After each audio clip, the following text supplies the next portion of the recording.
Hello students, कैसे हैं आप सभी। बहुत बहुत स्वागत करती हूं आप सभी का मैग्नेट ब्रेन्स हिंदी मीडियम में। प्यारे बच्चों, कैसे हो आप। और साथ ही आशा भी करती हूं कि आप सभी होंगे स्वस्थ, मस्त, खुश और एकदम तंदुरुस्त, प्रफुल्लित होकर वीडियो देख रहे होंगे, है ना। इसी तरह से आपको वीडियो देखकर अपनी हिंदी की पढ़ाई को और समृद्ध करना है, अपनी हिंदी भाषा को और समृद्ध करना है। साथ ही साथ अपने मित्रों को, अपने फ्रेंड्स को भी बताना है कि भाई मैग्नेट ब्रेन्स पर कक्षा 8वीं की हिंदी आ गई है, ताकि वे भी पढ़ सकें। बेटा, हम आज करने वाले हैं कक्षा 8वीं हिंदी बिहार बोर्ड के पाठ 12, जिसका नाम है विक्रमशिला।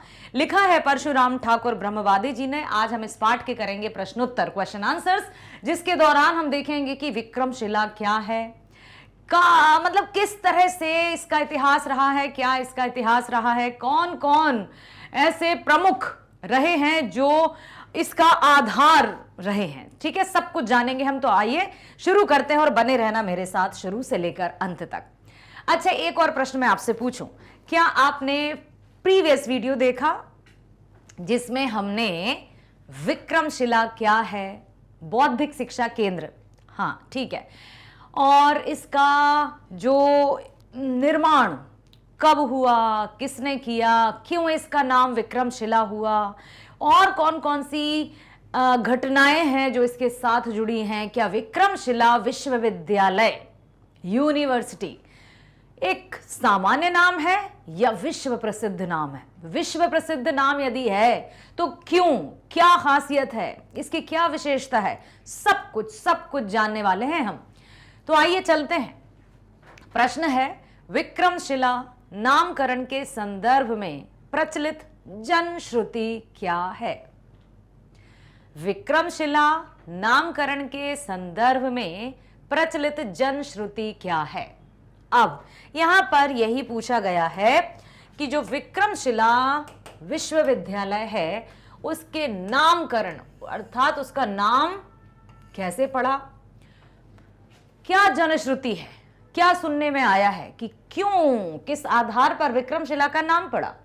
जिसने प्रीवियस वीडियो देखा है, जिसने पाठ की व्याख्या या पाठ का सार देखा है, तुरंत उत्तर आ रहा होगा मस्तिष्क में। बिल्कुल।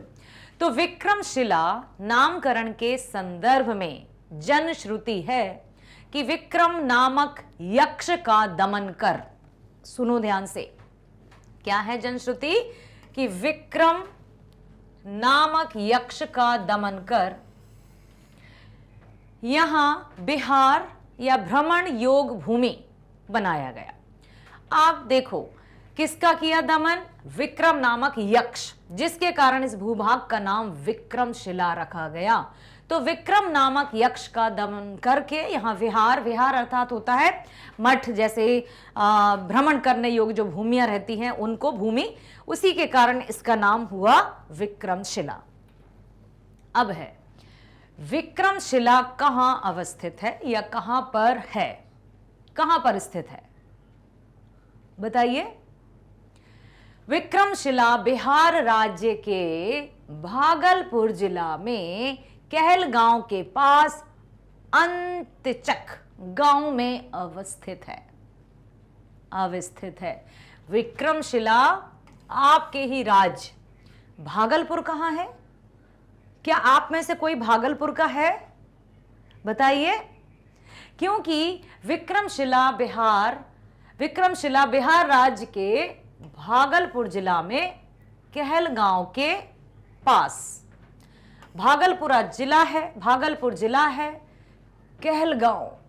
कहलगांव एक गांव का नाम है, और उसी के पास अंतचक गांव में अवस्थित है। समझ में आया। बिहार राज्य, भागलपुर जिला और कहलगांव, अंतचक गांव वहीं पर याद है। अब आप देखो, सबसे पहले हम लिखें बिहार, फिर हम लिखें भागलपुर, ठीक है बेटा, फिर हम लिखें कहलगांव, और उसके बाद हम लिखेंगे आ पर बिंदु है अंत्यचक, अंतिचक। चक।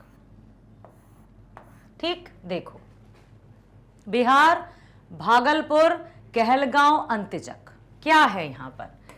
ये है हमारी विक्रमशिला।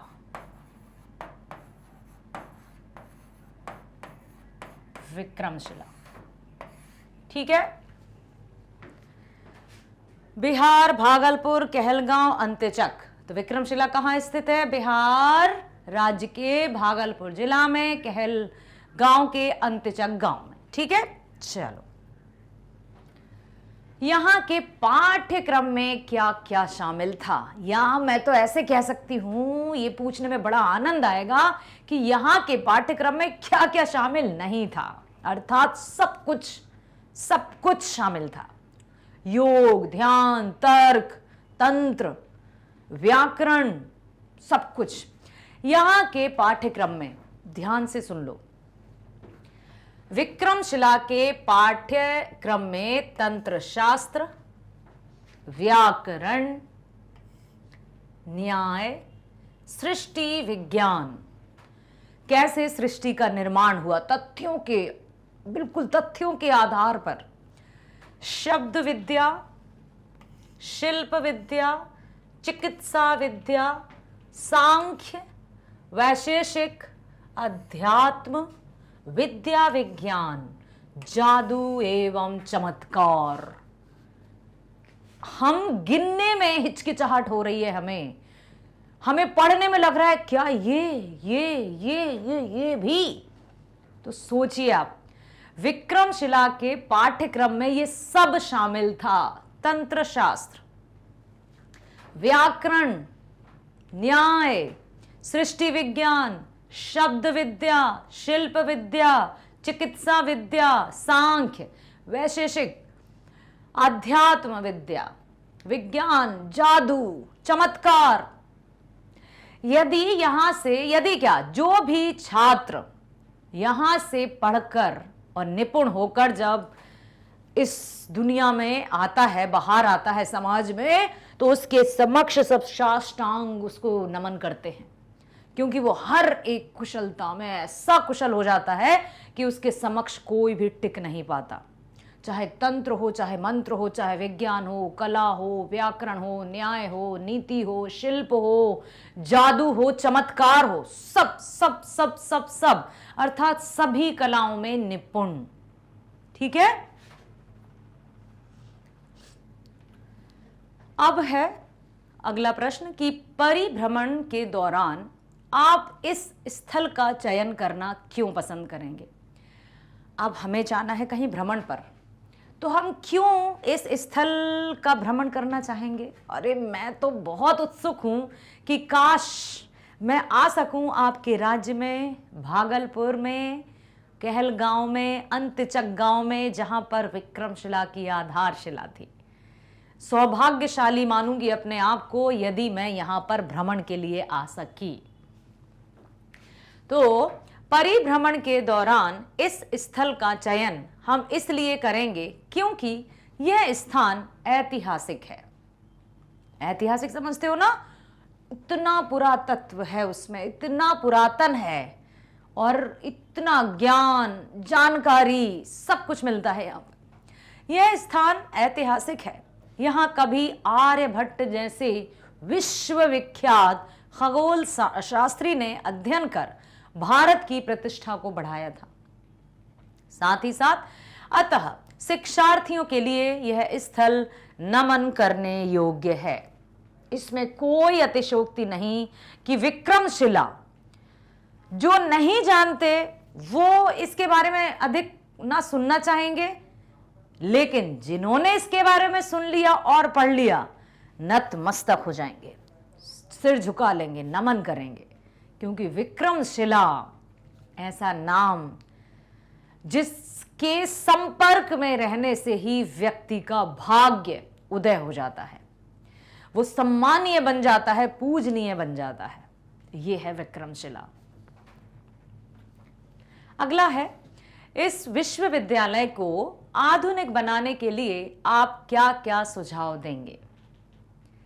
क्या आपको भी लगता है कि काश काश इस तरह का विश्वविद्यालय आज भी हमारे भारत में स्थित हो, ताकि आज इससे जुड़कर, इसके संपर्क में रहकर जो छात्र इसमें रहकर पढ़ाई करेंगे, अध्ययन पूरा करेंगे, तो ना केवल वे किताबी ज्ञान ही प्राप्त करेंगे, बल्कि तंत्र विद्या, शिल्प विद्या, कला विद्या, जादू, चमत्कार, अध्यात्म, गणित, सांख्य, सभी कलाओं में पारंगत हो जाएंगे। तो कौन नहीं चाहेगा कि ऐसे विश्वविद्यालय का निर्माण हो? कौन नहीं चाहेगा कि ऐसे ही विश्वविद्यालय में व्यक्तित्व का विकास हो? तो इस विश्वविद्यालय को आधुनिक बनाने के लिए आप क्या क्या सुझाव देंगे? तो इस विश्वविद्यालय को आधुनिक बनाने के लिए हमारा सुझाव है कि इस विश्वविद्यालय को समृद्ध करें, इतना समृद्ध करें, ज्ञान विज्ञान का अध्यापन आधुनिक ढंग से करवाया जाए, समृद्ध पुस्तकालय, समृद्ध प्रयोगशाला का होना अनिवार्य, ताकि पुनः इस तरह की विश्वविद्यालय में रहकर छात्र अपने व्यक्तित्व का विकास कर सकें। और जब व्यक्तित्व का विकास होगा तो परिवार और समाज और संपूर्ण राष्ट्र का विकास तो होना ही है। एक व्यक्ति से परिवार बनता है, परिवार से समाज बनता है, समाज से देश और राष्ट्र और पूरी दुनिया बनती है। तो यदि एक व्यक्ति का विकास हो रहा है, एक व्यक्ति के व्यक्तित्व का विकास हो रहा है, इसका अर्थ क्या है कि देश का विकास हो रहा है, राष्ट्र का विकास हो रहा है। ठीक है बेटा? तंत्र विद्या के बारे में आप क्या जानते हैं?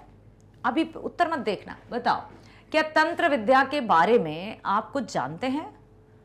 तंत्र नाम सुनकर ही लगता अरे बाबा रहने दो, ऐसे ना वो याद जाते हैं गोरखनाथ, हाँ, कि तंत्र विद्या में काला जादू, ऐसा कुछ कि तंत्रों के माध्यम से लोगों को वश में किया जाता है, कहीं ये तो कहीं वो, दुनिया भर की बातें, डर और भय सा उत्पन्न हो जाता है।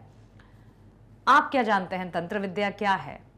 मंत्र समझ में आता है, मंत्र उच्चारण, सकारात्मकता, जैसे हम कहें गायत्री मंत्र की बात करें हम, गायत्री मंत्र की, ओम भूर्भुवस्वः तत्सवितुर्वरेण्यम भर्गो देवस्य धीमहि धियो यो नः प्रचोदयात्, ये मंत्र है।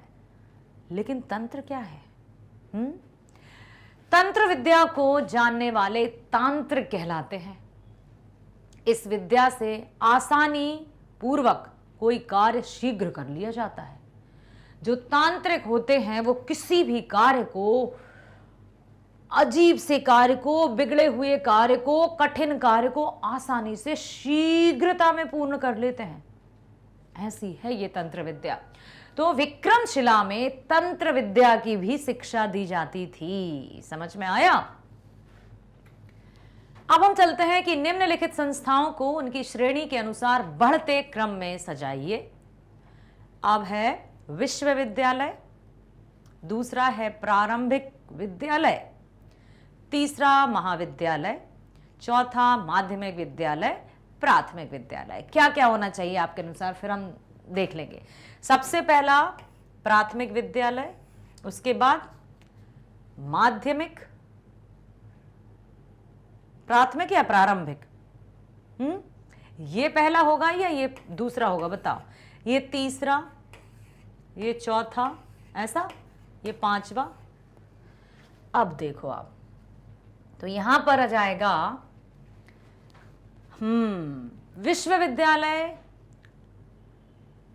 प्रारंभिक विद्यालय सबसे पहला आएगा, प्राथमिक विद्यालय आएगा, माध्यमिक विद्यालय आएगा, महाविद्यालय आएगा और फिर विश्वविद्यालय। ये इनका सही क्रम रहेगा कि सबसे पहला बिल्कुल एलिमेंट्री एजुकेशन, प्रारंभिक विद्यालय, जिसको प्ले स्कूल कहा जा सकता है, जैसे आजकल यदि हम कहें प्ले स्कूल। उसके बाद फिर आएगा प्राथमिक, जिसमें कक्षा पहली से 5वीं तक की शिक्षा, उसके बाद 6वीं से 8वीं तक माध्यमिक विद्यालय और या स्कूल एजुकेशन जिसको कहेंगे, फिर चलेंगे कॉलेज में, उसके बाद जाएंगे यूनिवर्सिटी में। ठीक है? अब है व्याकरण के अंतर्गत। क्या आपको पता है संधि किसे कहते हैं? संधि किसे कहते हैं? तो संधि दो वर्णों के मेल को संधि कहते हैं। कहीं कहीं बच्चे बड़े कंफ्यूज हो जाते हैं और सोचते हैं कि संधि, संधि क्या है, समास, समास क्या है? तो समास है पदों का मेल, और पद अर्थात शब्द, लेकिन संधि है वर्णों का मेल, वर्ण अर्थात अक्षर। ठीक है, तो दो वर्णों के मेल से होने वाले परिवर्तन को संधि कहते हैं। जब वर्णों के मेल से परिवर्तन होता है उसे संधि कहा जाता है। जैसे यहां लिखा है पुस्तकालय, अब पुस्तक क, ये क्या है? आ। जब हम का बोलेंगे तो क्या साउंड आएगा बेटा? का। आ साउंड आ रहा है। इसी प्रकार से आ धन आ बन जाएगा बड़ा आ। ठीक है, तो यहां पर आ धन आ बराबर बड़ा आ। तो पुस्तकालय, यहां पर वर्ण का मेल हुआ और शब्द बन गया। अब इसकी बात करें कि भेद कितने होते हैं, तो संधि के 3 भेद होते हैं: स्वर संधि, व्यंजन संधि और विसर्ग संधि। जहां स्वर से स्वर का मेल हो, ठीक है, वहां स्वर संधि। जहां स्वर का व्यंजन से मेल हो, व्यंजन संधि। और जहां विसर्ग जानते हो, विसर्ग जानते हो ना बेटा, जिसे हम आहा की मात्रा कहते हैं। ठीक है, अब देखो यहां पर स्वर संधि, दो स्वर वर्णों के मेल से होने वाले परिवर्तन को स्वर संधि कहते हैं। जब दो स्वर वर्ण आपस में मिलेंगे और एक नया वर्ण बनेगा, उसको स्वर संधि कहेंगे। अर्थात विद्या धन अर्थी, आ, ये क्या है? दोनों आ और आ स्वर है ना, तो स्वर से स्वर मिले, स्वर बना, स्वर संधि। समझ में आया? स्वर संधि में क्या होगा बेटा? हाँ बिल्कुल, स्वर से स्वर मिलकर स्वर ही बन जाएगा। स्वर का ही वर्ण है ना, आ। हाँ, व्यंजन संधि, व्यंजन वर्ण के साथ स्वर अथवा व्यंजन वर्ण से मेल हो। जब व्यंजन वर्ण के साथ या तो स्वर मिले या व्यंजन मिले, तब वहां पर हो जाती है व्यंजन संधि। जैसे दिक धन गज, अब ये क्या है? स्वर। का क्या है? स्वर। गा क्या है? व्यंजन है, व्यंजन। तो यहां पर बन गया दिग्गज। का ग, का जो रहता है आधा क, इसमें आ साउंड हो ही नहीं रहा, लेकिन है तो वो स्वर। ठीक, तो यहां पर ये हो गई आपकी व्यंजन संधि। नेक्स्ट है हमारी अगली विसर्ग संधि। विसर्ग के साथ स्वर या व्यंजन के मेल से जो परिवर्तन होता है उसे विसर्ग संधि कहते हैं। क्या? विसर्ग के साथ, विसर्ग पता है ना, ये जो आहा की मात्रा होती है उसको विसर्ग कहते हैं। जैसे प्रातः, अतः, है ना, इस तरह से। तो विसर्ग के साथ स्वर या व्यंजन के मेल से जो परिवर्तन होता है उसे विसर्ग संधि कहते हैं। जैसे मनः धन रथ, अब आहा का क्या हो जाएगा? ओ, मनोरथ हो जाएगा ये। ठीक है, अब हम चलते हैं, ऊपर दी गई जानकारी के आधार पर संधि विच्छेद कर संधि का नाम लिखना है हमें। क्या लिखा है? अतिशयोक्ति, सर्वाधिक, परीक्षा, उल्लेखनीय। इन शब्दों को ध्यान से देखना। अतिशयोक्ति, सर्वाधिक, परीक्षा, उल्लेखनीय, पुस्तकालय, शोधार्थी, विद्यार्थी, प्रत्येक, नवागत, उच्चादर्श, नामांकित, अवलोकितेश्वर। अब देखो, अतिशयोक्ति, अतिशय, अ उ, क्या है ये? स्वर। स्वर स्वर से मिला, स्वर संधि। सर्व, सर्व, अ स्वर संधि, क्योंकि यहां भी आ है, ये आ है और ये उ है, ये दोनों स्वर हैं, इसलिए स्वर संधि। यहां भी आ है और यहां भी आ है, स्वर संधि। परी, ई, परी, ई, रा आया और यहां इच्छा, तो ये हो गया व्यंजन संधि। उत्लेख, उल्लेखनीय। अच्छा, उत धन लेख धन अनीय, स्वर संधि। पुस्तक धन आलय, स्वर संधि। इस तरह से हमारा हुआ पूरा। शोधार्थी, शोध धन अर्थी, स्वर संधि। शोध आ, ठीक है। विद्या धन अर्थी, स्वर संधि। प्रति, ई क्या है? स्वर। ए क्या है? स्वर। स्वर संधि प्रति एक। नव, नव, नवा, वा। यदि हम लिखें इस तरह का तो इसका साउंड क्या जाता है बेटा? ऐसे जाएगा इसका उच्चारण, क्योंकि तब जाकर कहीं वा बनता है। वा में भी आ है, तो नव आगत, आ स्वर संधि। उच्च, आदर्श। अब यदि हम बात करें चा, चा कैसे बना? चा धन अ, चा, ठीक है। उच्च आदर्श। फिर यहां आ धन आ, तो फिर से आ गया स्वर संधि। नाम, मां, बिल्कुल उसी की तरह मां। मां कैसे बना? मां, अ, ठीक है। आ हो गया, आ और आ स्वर संधि।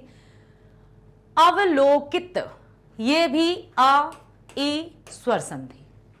तो जहां पर स्वर स्वर मिलते हैं वहां स्वर संधि ही होगी, इसलिए किसी प्रकार से भ्रमित होने की कोई आवश्यकता नहीं है, ठीक है। और विस्तार से व्याकरण का वीडियो है जिसमें संधि की आसान ट्रिक भी बताई गई है, उसको देखिएगा, ठीक है।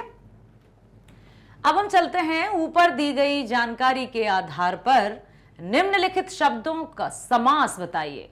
पहले तो आप ये बताइए, क्या आपको पता है समास किसे कहते हैं? नहीं पता? देखो, समास, समास का अर्थ है संक्षिप्तीकरण या संक्षेपीकरण। संक्षेपीकरण, संक्षेपीकरण क्या है बेटा? छोटा करना, ठीक है। अब समास क्या होता है? दो पदों के मेल को, जब दो पदों के मिलने से एक नया पद बनता है या नया शब्द बनता है तो उसको समास कहते हैं। और मुख्य रूप से समास के 6 भेद होते हैं, जिसके अंतर्गत हम देखें तो समास के 6 भेद होते हैं। कौन कौन से? सबसे पहला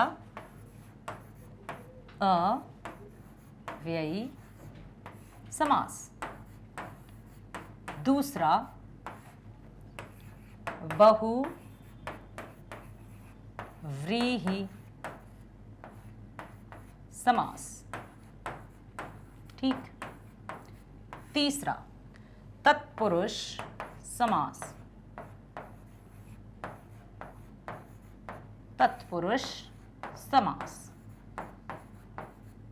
चौथा कर्मधारय समास,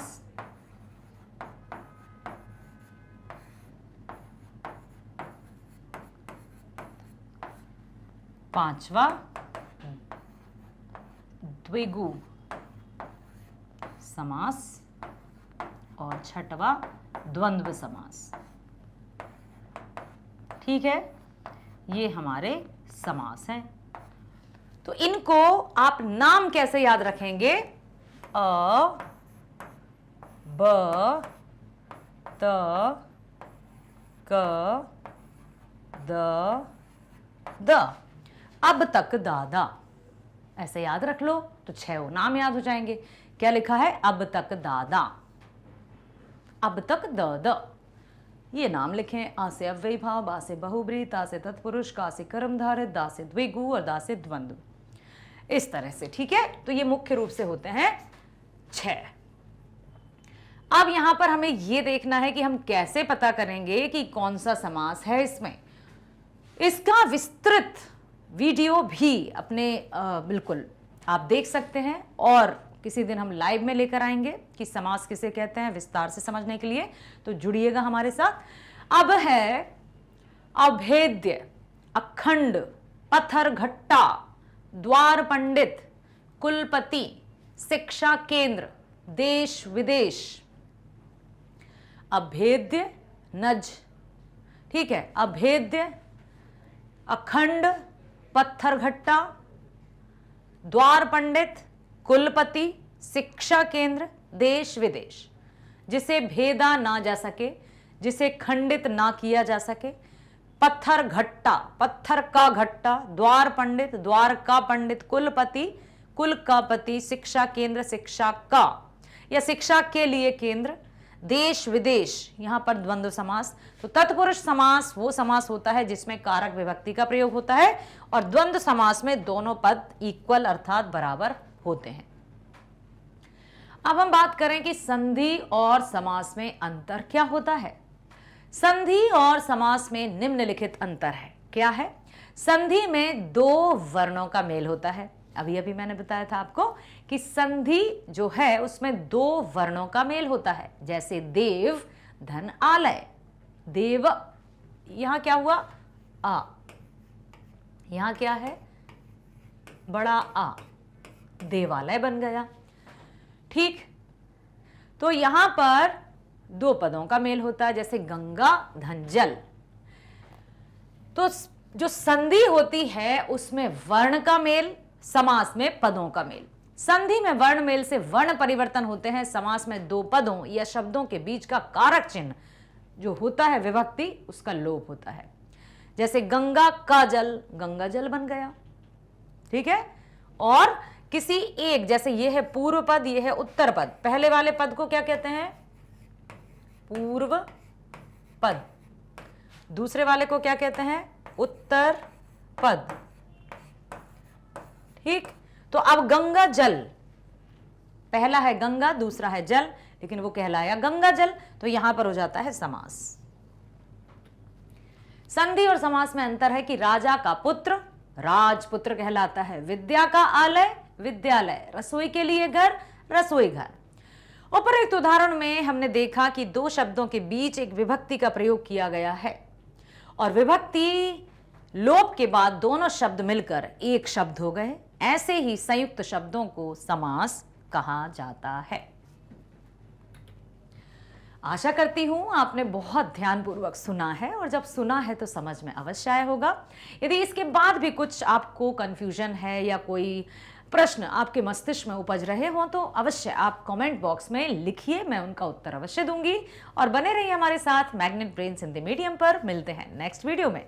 स्वस्थ रहिए, खुश रहिए, bye bye, thank you so much.